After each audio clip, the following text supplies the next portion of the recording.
Police officers force a black man to stand in a bar, humiliating him. They have no idea that he will soon become their new boss. How will events turn their world upside down? Subscribe to the channel and write in the comments where you watch this video from. The biting wind howled through the deserted streets, carrying with it a fine powder of fresh snow. Michael's breath puffed visibly in the air as he pulled his coat tighter around his frame. It had been a long day at the office, longer than usual. Preparations for his move to the corporate headquarters had consumed much of his energy over the past few weeks, and tonight was no exception. His mind churned with thoughts of the new challenges ahead as he trudged through the ankle-deep snow, his footsteps crunching softly in the otherwise silent night. Michael Brown was no stranger to hard work. 32 years old, with a polished degree in business administration and a decade of experience under his belt, he had climbed the ladder of success step by grueling step. Raised in one of the tougher neighborhoods of Chicago, he'd learned resilience early. While many of his childhood friends had succumbed to the streets, Michael had stayed focused, determined to create a life beyond the limitations imposed by his environment. Now, he stood on the precipice of a new chapter, a senior role in the company he had dedicated his career to. This was the kind of opportunity he had dreamed about, one that promised not only financial security but a chance to truly make a difference. Yet, beneath the excitement, a quiet unease simmered. Success brought scrutiny, and as a black man in corporate America, Michael knew the stakes were higher. Mistakes, even minor ones, could be magnified. The street lights cast a dim glow over the icy sidewalks, their light flickering intermittently as Michael turned onto a quieter street. The towering office buildings were behind him now, replaced by rows of older apartment complexes. His apartment was just a few blocks away. The silence was both calming and unsettling. The snow muffled the world, creating an almost dreamlike stillness. Michael's thoughts drifted as he mentally ticked off tasks for the next day, finalizing reports, confirming meetings, and reviewing contracts. Each step brought him closer to home and to the warmth that awaited inside. Then he noticed it, a pair of headlights reflecting off the snow behind him. A police cruiser was slowly trailing him, its engine a low hum against the backdrop of the quiet night. Michael's heart skipped a beat. He wasn't doing anything wrong, but he'd been in this position before. Too often. The car pulled to a stop a few feet away, and the doors opened. Two officers stepped out, their boots crunching loudly against the snow. Michael's pulse quickened. He took a deep breath, steadying himself. He had nothing to hide. This was routine, he told himself. Stay calm, stay polite. "Hey there," one of the officers called out. He was tall and stocky, his badge catching the glow of the streetlight. The nameplate read Blake. His partner, shorter and wiry with sharp eyes, followed close behind. Miller, the second officer's badge read. Both men exuded an air of casual authority, the kind that didn't invite questioning. Michael stopped and turned to face them, forcing a neutral expression. "Evening, officers." Blake stepped closer, his boots leaving wide imprints in the snow. "Cold night to be out walking, huh?" "Just heading home," Michael replied evenly, his voice calm but firm. "Is there something I can help you with?" "Let's see some ID," Blake said, ignoring the question. His tone was flat, but there was an undercurrent of something else, something less professional. Miller stood back, scanning the street with an air of disinterest, though Michael could feel his gaze darting to him every few seconds. Michael nodded, slipping his glove off to reach into his pocket. He pulled out his wallet, extracting his driver's license and handing it over. Blake took it without a word, examining it under the streetlight. Miller stepped closer, peering over his partner's shoulder. Michael Brown, Blake read aloud, dragging out the syllables. "What are you doing out here so late, Michael?" "I just left work," Michael replied, his voice steady. "I live a few blocks from here." Blake didn't respond right away. He tilted his head, studying the license as if the name or photo might somehow betray a lie. Miller smirked faintly, but said nothing. "Work, huh?" Blake said finally. "Where do you work?" "At Orion Enterprises," Michael replied. He'd rehearsed this answer before, knowing the importance of projecting professionalism in situations like this. "I'm part of the management team." Blake raised an eyebrow, the corner of his mouth curling into a skeptical smile. "Management team? That so?" Michael held his ground. "That's correct." Blake handed the license to Miller, who examined it briefly before looking back at Michael. "You sure you're not out here looking for trouble?" The question was loaded, more accusation than inquiry. Michael felt a flicker of anger, but quickly suppressed it. "No, sir," he said calmly. "Just heading home." "Right," Blake drawled, the skepticism thick in his tone. He stepped closer, his frame towering over Michael. "Mind if we take a look in your pockets, just a precaution?" Michael hesitated. His mind raced with the implications. Refusing would escalate the situation. Compliance would only fuel their sense of power. He forced himself to nod. "Go ahead," Blake smirked, signaling to Miller. Together they began patting Michael down, their hands lingering just a little too long. The cold seeped through his coat as they worked, turning out his pockets and rifling through his belongings. They found nothing, but that didn't seem to matter. "Clean," Miller said, stepping back. Blake gave a mock whistle. "Well, look at that. Not even a parking ticket." Michael remained silent, his fists clenching in his coat pockets. He knew better than to react. Blake chuckled, stepping back. "All right, Michael, you can go." He paused, his eyes narrowing slightly. "But you take care out here, you hear? Never know what kind of trouble might find you." Michael nodded once, turning away. He felt their eyes on him as he walked, each step carrying the weight of their silent judgment. His heart pounded, but he refused to let it show. The snow continued to fall, muffling the world around him, but not the sting of their words. By the time he reached his apartment, his hands were trembling. He sank onto the couch, staring at the wall as the events replayed in his mind. This wasn't the first time, and it wouldn't be the last. But tonight, the humiliation lingered, cutting deeper than usual. Tomorrow, he told himself, tomorrow, everything changes. Michael woke up the next morning, feeling the weight of the previous night still pressing on him. The cold hostility of those officers lingered in his mind like a stain that couldn't be washed away. He glanced at the clock. 6:30 a.m. Another long day awaited him, but he was determined to push forward. Today, he reminded himself, was one of his last days at his current branch before his transition to the corporate office. After a quick shower and a cup of black coffee, Michael left his apartment, stepping back into the snow-covered streets. The sunlight reflected off the pristine white snow, but the chill in the air was sharper than before. His thoughts wandered as he walked to the subway station. He needed to focus.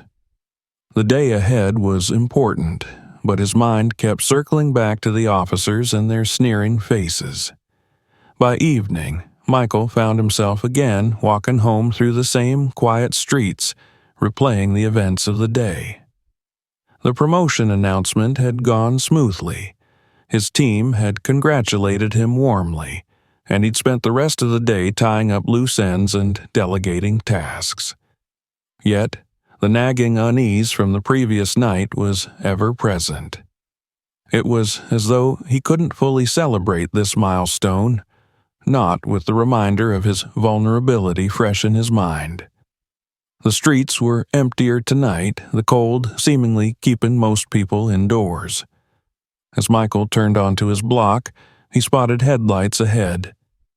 His stomach sank as he recognized the police cruiser parked at the curb. The same two officers, Blake and Miller, stood leaning casually against the vehicle, their postures relaxed but their eyes alert. Michael's instinct was to keep walking, to pretend they weren't there. But as he approached, Blake straightened up and called out, "Well, if it isn't our friend from last night." Michael stopped, forcing himself to stay calm. He looked at the officers, his face a careful mask of neutrality. "Evening, officers." Blake smirked, his breath visible in the cold air. "Out late again, huh? What's the rush? Heading to a big management meeting?" Michael clenched his fists in his pockets but didn't rise to the bait. "Just heading home," he said evenly. Miller chuckled, stepping closer. "You must really love walking around this neighborhood. Thought you'd have a driver or something, being a big shot and all." Michael said nothing, keeping his posture relaxed. His silence seemed to annoy Blake, whose smirk faded into something harder. "You know," Blake said, stepping closer, "we were just talking about you, wondering how someone like you ended up with such a fancy job. Doesn't quite add up, does it?" Michael felt the anger rising in his chest, but he forced himself to breathe deeply. He'd been through this before. These games weren't new, but they were no less humiliating. Blake's expression darkened when Michael didn't respond. "You think you're better than us, huh?" he said, his voice low. "Walking around here, acting like you own the place?" "I don't think anything of the sort," Michael replied, his voice calm but firm. "I'm just trying to get home." Blake exchanged a glance with Miller, who nodded slightly. Blake's smirk returned, but this time it was colder. "All right then," he said, stepping back. "We've got a little challenge for you." Michael frowned, his stomach twisting. "Challenge?" Blake grinned, pulling out his phone. "Yeah, it's simple. We'll let you go, no more questions, if you can hold a plank for 20 minutes. Easy, right?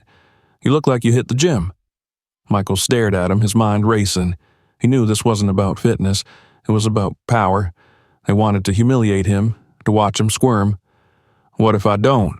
he asked, his voice steady despite the storm raging inside him. Blake tilted his head, his smile never reaching his eyes. "Well, then I guess we'll have to keep asking questions. Maybe take a closer look at what you've got in those pockets." Michael's hands balled into fists in his coat. He knew what refusing meant. More harassment, more time under their control. Reluctantly, he nodded. "Fine." Blake's grin widened. "Attaboy. Miller, get the timer."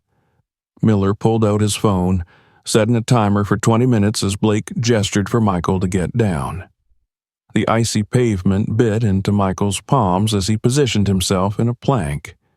The cold seeped through his coat and gloves, gnawing at his skin, but he forced himself to stay steady. The first few minutes were manageable, though the cold was relentless. Blake and Miller watched, their conversation continuing as though Michael weren't there. "Think he'll last?" Miller asked, smirking. "Doubt it," Blake replied. "Bet he's one of those gym guys who skips leg day." Michael gritted his teeth, focusing on his breathing. He felt the burn in his arms and core, but the humiliation was worse than the physical strain.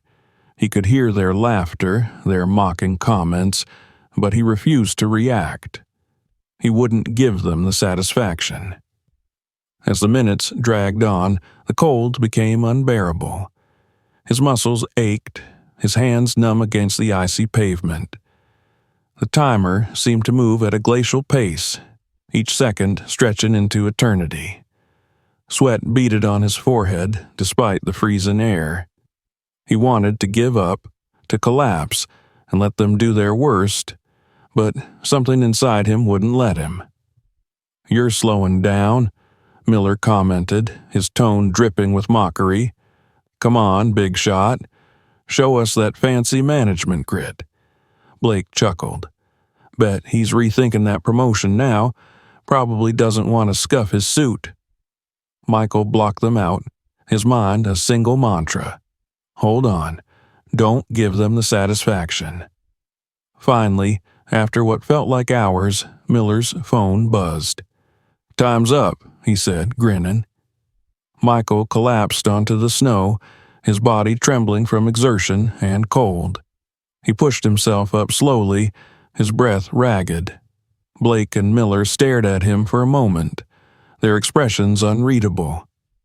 "Well, look at that," Blake said finally. "Didn't think you had it in you." He stepped back, gesturing toward the street. "All right, you can go for now."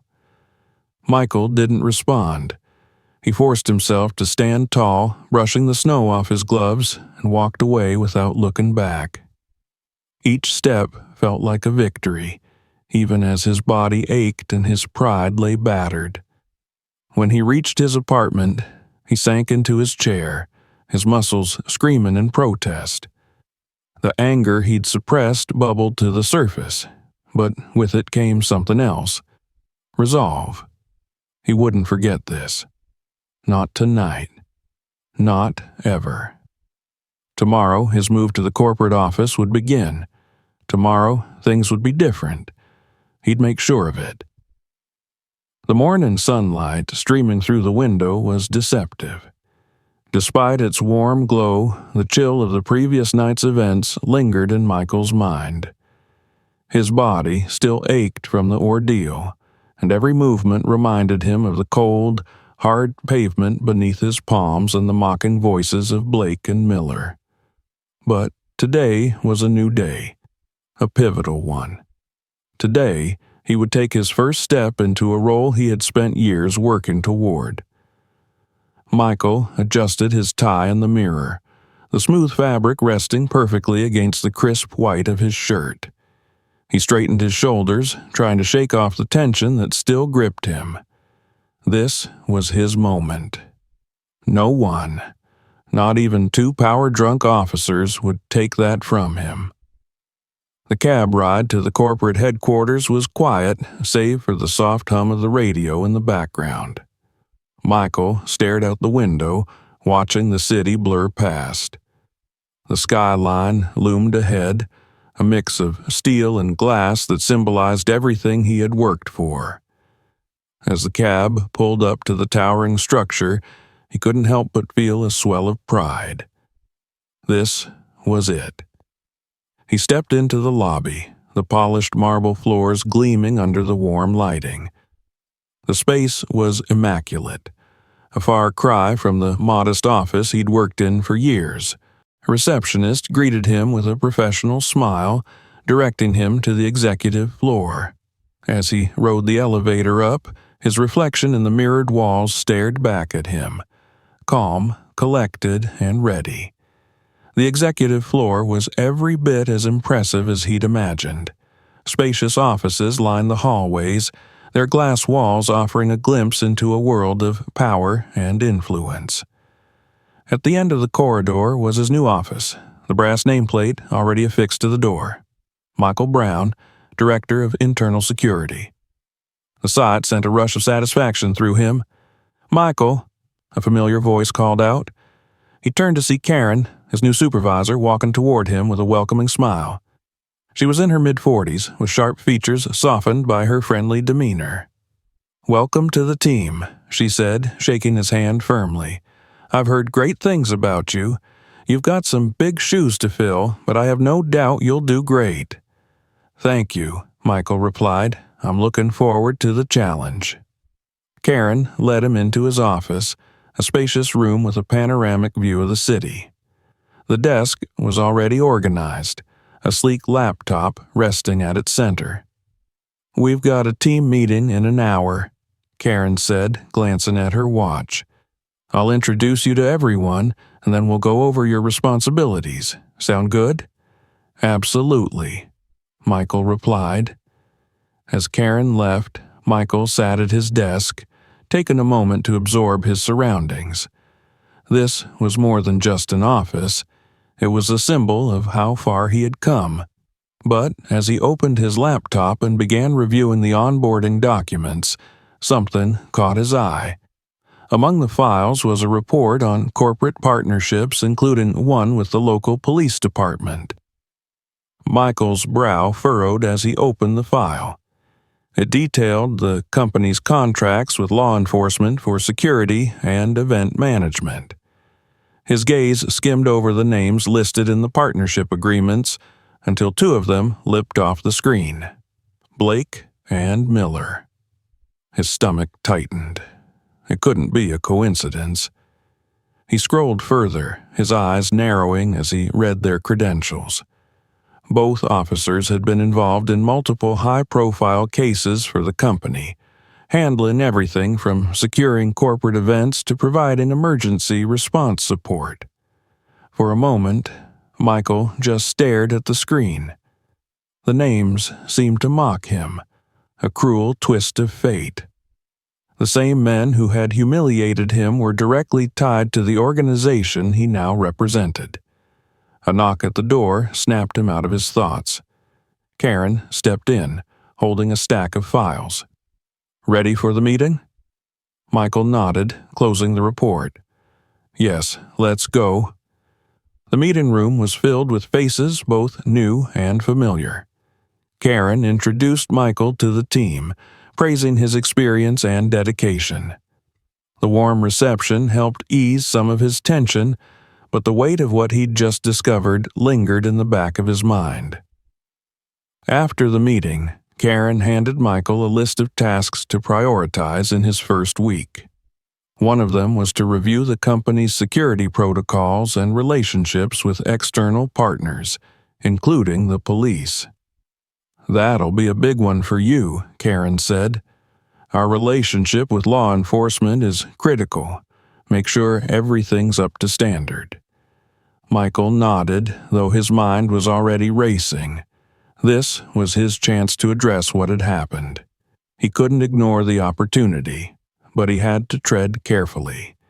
He was new here, and the last thing he wanted was to come across as someone seeking revenge. Over the next few days, Michael immersed himself in the details of his role. He reviewed contracts, interviewed team members, and familiarized himself with the company's operations. But every spare moment brought him back to the file on Blake and Miller. He dug deeper, combing through incident reports and performance reviews.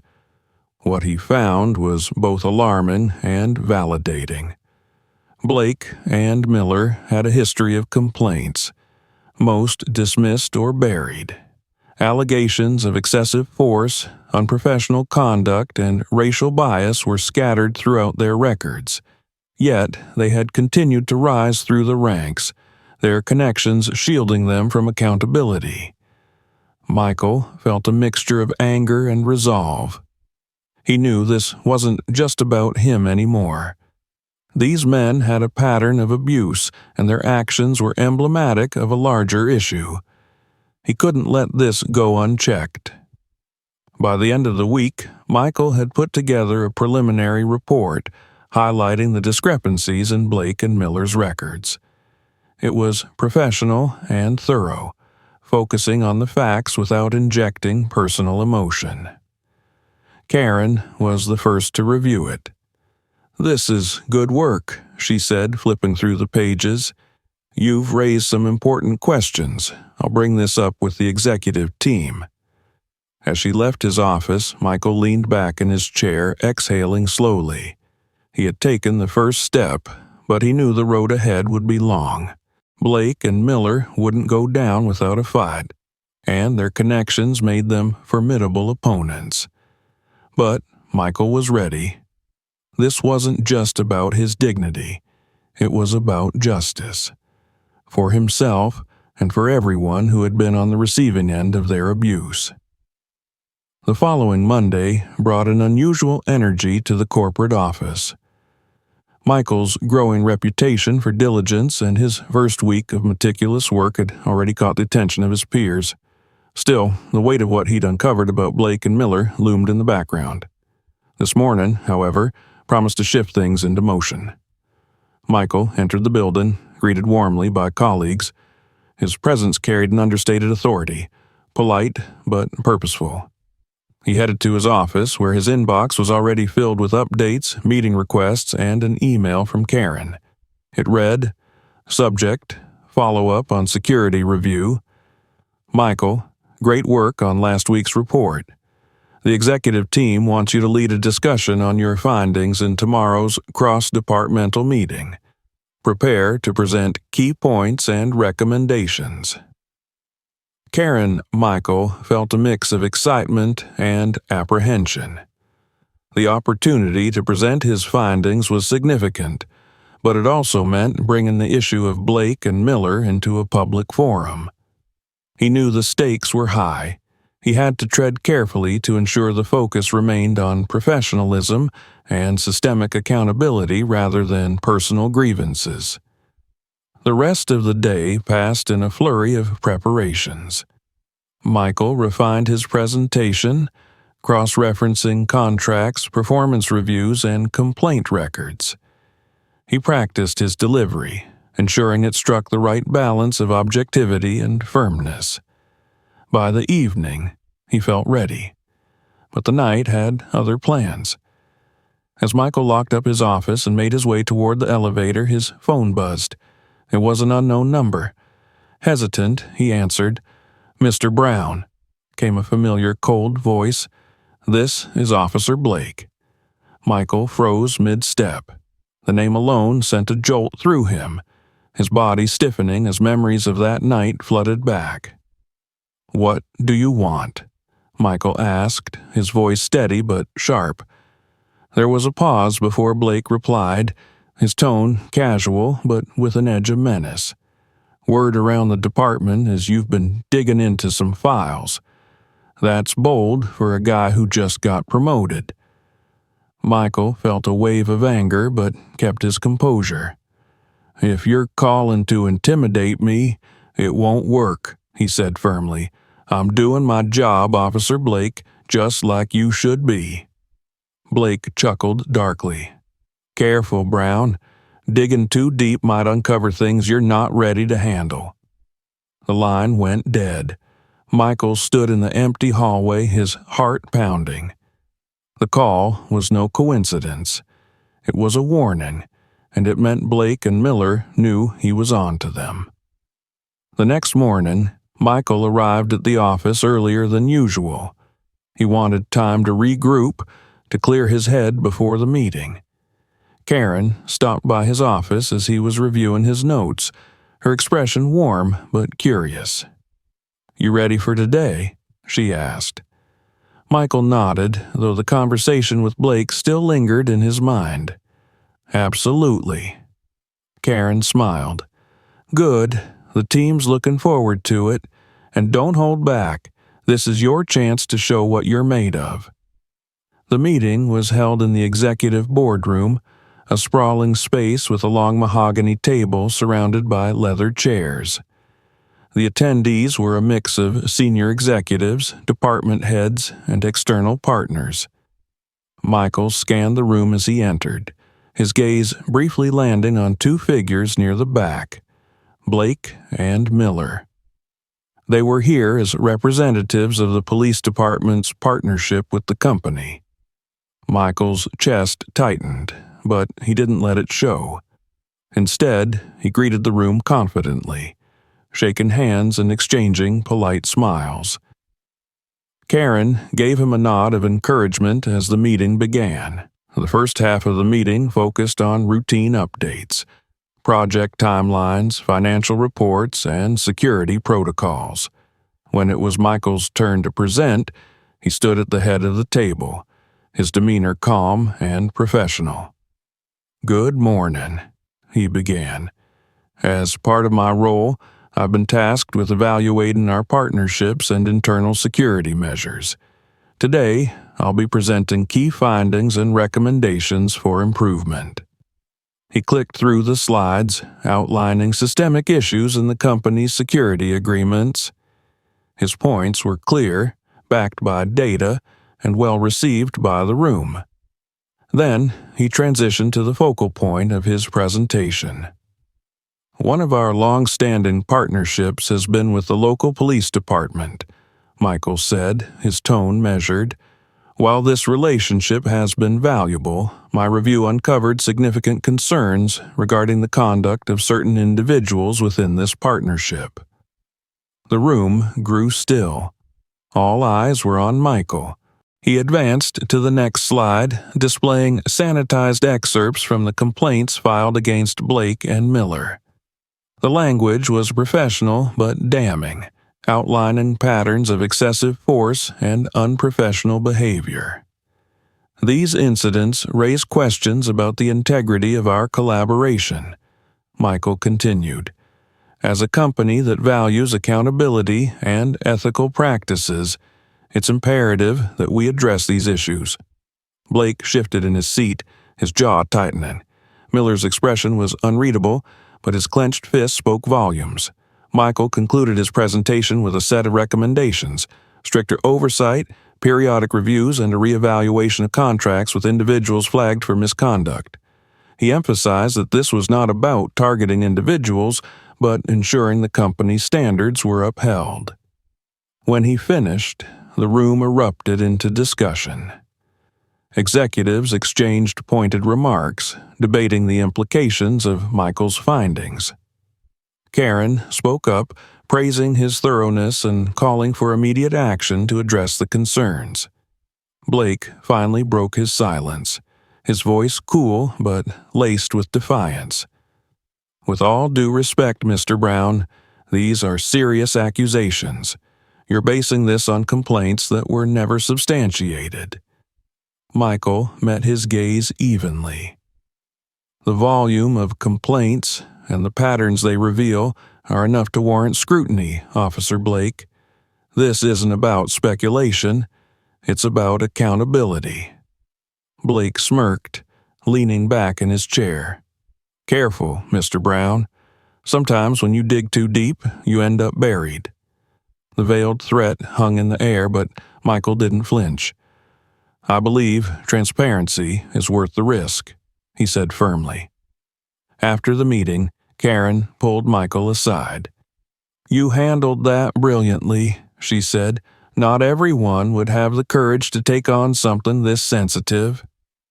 "Thank you," Michael replied, though his thoughts were already on what came next. Blake and Miller had been put on notice, and Michael knew they wouldn't back down easily. But he also knew he had done the right thing.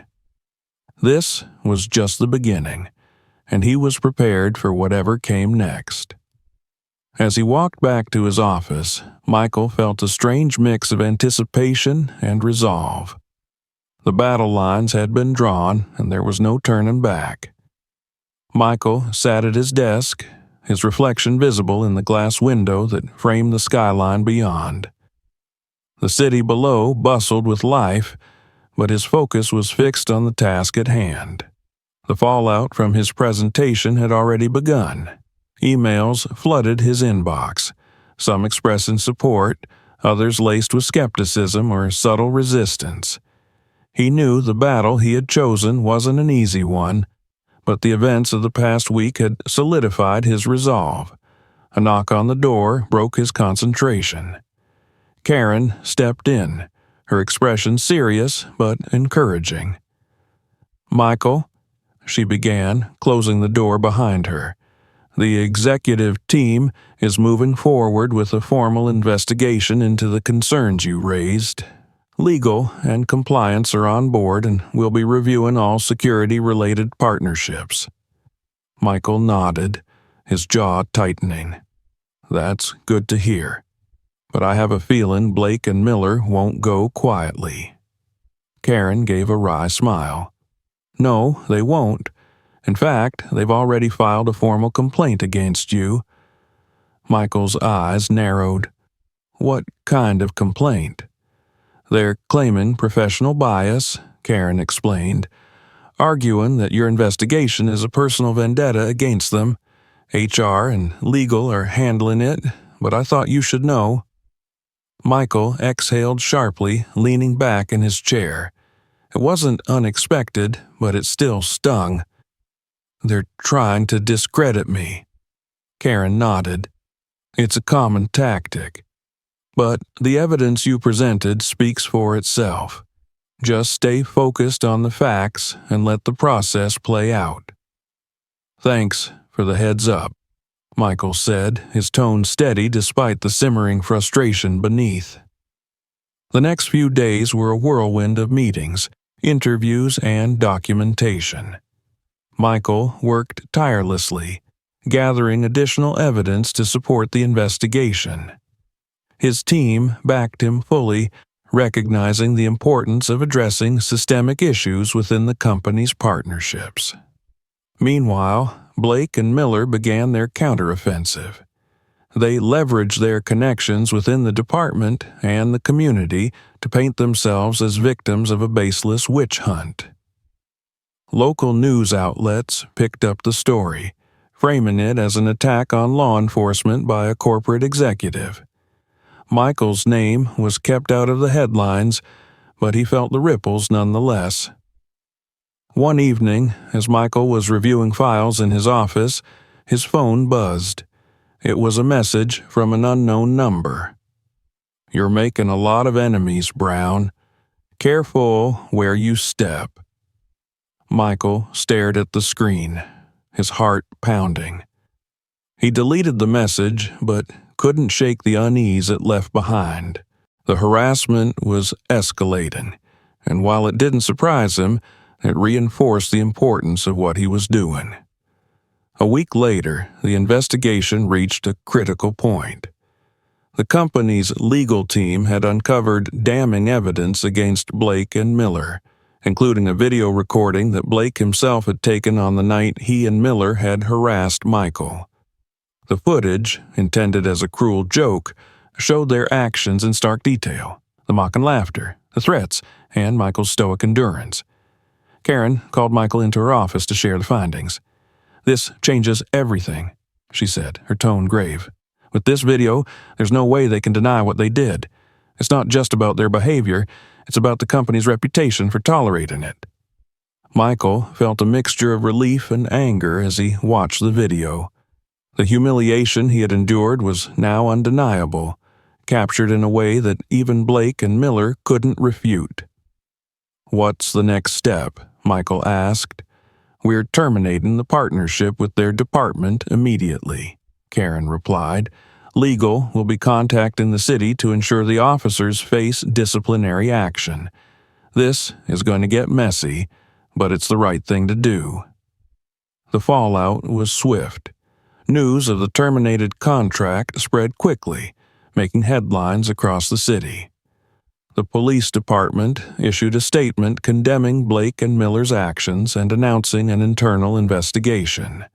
For the first time, the officers' long history of complaints was brought to light, and public opinion began to turn against them. Blake and Miller, however, weren't going down without a fight. They held a press conference, accusing Michael and the company of targeting them unfairly. Their rhetoric was inflammatory, designed to rally support from their peers and the community. But the evidence against them was overwhelming, and their words rang hollow. A week later, Michael received a call from Karen. "We're meeting with the officers one last time," she said. "They've requested a chance to speak before the partnership officially ends. I think you should be there." Michael hesitated. The idea of facing Blake and Miller again filled him with a mix of dread and determination. "All right," he said finally. "I'll be there." The meeting was held in a neutral conference room, the atmosphere tense and charged. Blake and Miller sat across from Michael and Karen, their expressions hardened. The room was silent as Karen opened the floor to them. Blake spoke first, his tone defiant. "This whole thing is a sham. You've ruined our careers over nothing." Michael met his gaze, his expression calm but resolute. "Nothing? That's what you call your actions? The video, the complaints, are those nothing to you?" Miller leaned forward, his voice rising. "You don't know what it's like out there. You sit in your office, making judgments without understanding the risks we take every day." Michael's voice was steady as he replied, "I understand the risks, but I also understand the responsibility that comes with power. What you did wasn't about protecting anyone. It was about exerting control. And now you're being held accountable." Blake's face darkened, but he said nothing. The silence in the room was heavy, each side locked in a silent battle of wills. Karen cleared her throat, breaking the tension. "This meeting was a courtesy. The decision is final. The partnership is over, and any further actions will be handled by the appropriate authorities." Blake and Miller rose, their movements stiff with anger. They left without another word, the door closing behind them with a finality that echoed through the room. As Michael walked back to his office, he felt a strange sense of closure. The fight wasn't over. There would be backlash, challenges, and lingering resentment. But for the first time, he felt the weight of justice tipping in the right direction. This was more than a personal victory. It was a step toward change, and Michael was ready to keep fighting for it. The air was crisp as Michael walked into the office that morning, his breath visible in the cold November chill. The events of the past weeks had left him physically and emotionally drained, yet today he felt a renewed sense of purpose. The conclusion of the investigation, the termination of Blake and Miller's partnership with the company, and the wider repercussions had all marked a turning point, not just for him, but for the organization and community. As Michael rode the elevator to his floor, he noticed colleagues greeting him with smiles and nods of approval. Word had spread about his role in exposing systemic issues and holding those in power accountable. While he appreciated the recognition, he knew this fight was far from over. When he entered his office, Karen was already waiting for him, a cup of coffee in hand. "Thought you might need this," she said, handing him the cup. Her expression was warm, but tinged with seriousness. "Thanks," Michael said, taking a sip. "What's the latest?" Karen sat down across from him.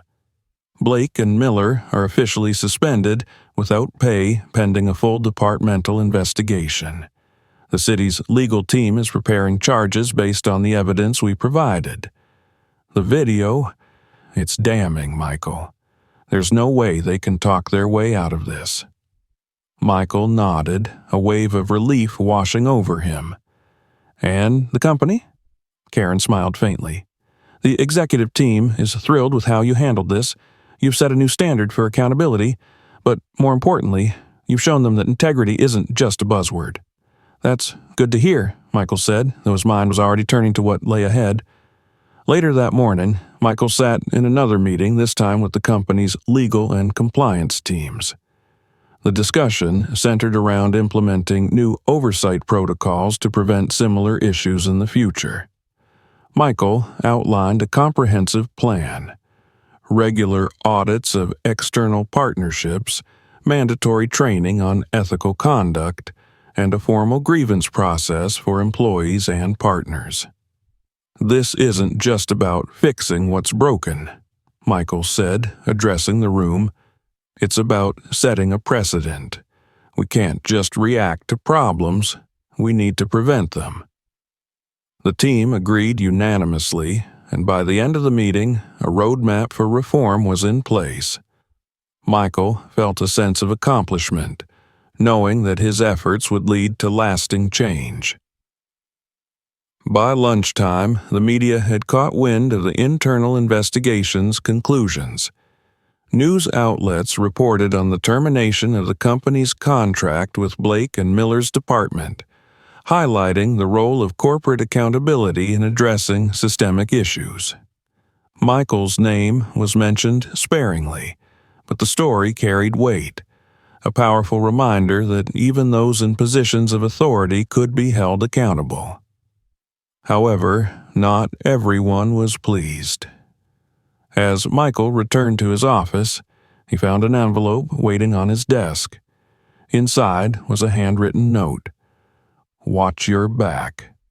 This isn't over." Michael stared at the note, his jaw tightening. He'd expected backlash, but the direct threat was unsettling. He placed the note in a folder with other documentation from the case and informed Karen. "Should we escalate this to security?" she asked, her tone concerned. "Not yet," Michael said, "but let's keep an eye on things." The next few days were quieter, but the tension lingered.